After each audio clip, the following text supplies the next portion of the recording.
Well, I'm sitting here in New York in minutes before heading for Kennedy to go to the Willie Clancy Festival. And one of the highlights of the festival this year will be to honour the great Tony McMahon, who has done so much for Irish music and accordion playing since he was a very young man when he came to Dublin. I remember very well.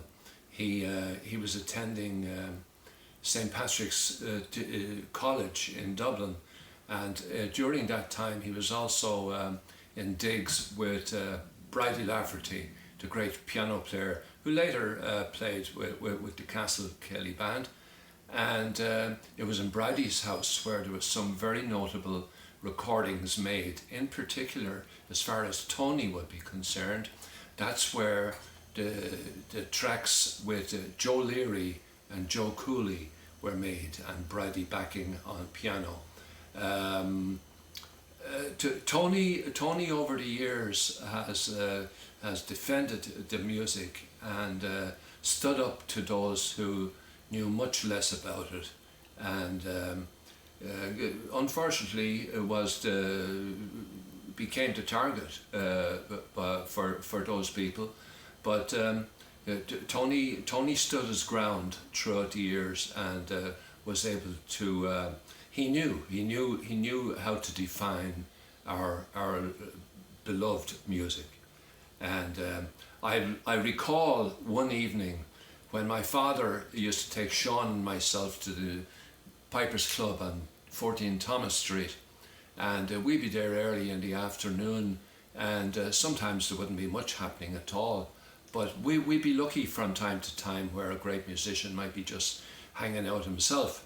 So there were about 5 or 6 people in the front room of the Piper's Club this particular evening, and in comes a hero of mine, because I had heard him a lot on radio when I was at the age of 8 or 9 years of age, and I had loads of tunes in those days. I was only bringing out an odd tune on the accordion with one finger, but so I was in wonderment as to how Tony McMahon was capable and of bringing all these beautiful notes out of this grey palo-soprano he played.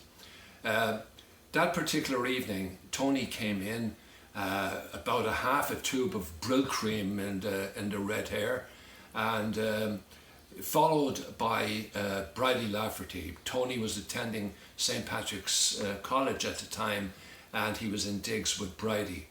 As he was dragging a chair back across the floor over to Bridie, Bridie was already sitting in a chair at the piano, and Tony was capable of turning on a switch of sorts. When he sat down, he gave a concert for a good 3/4 of an hour, and it was the same as if he were playing on the National Concert Hall. That's how great he played. And my memories of him playing certain tunes, but in one in particular that I chased for years after, was Kitty Come Down from Limerick, and I want to dedicate it to Tony. And God bless his mother also. I remember her very well, and we go way back. I'd like to play this Kitty Come Down from Limerick. It's a slip jig, so before I talk too much, I'll carry on.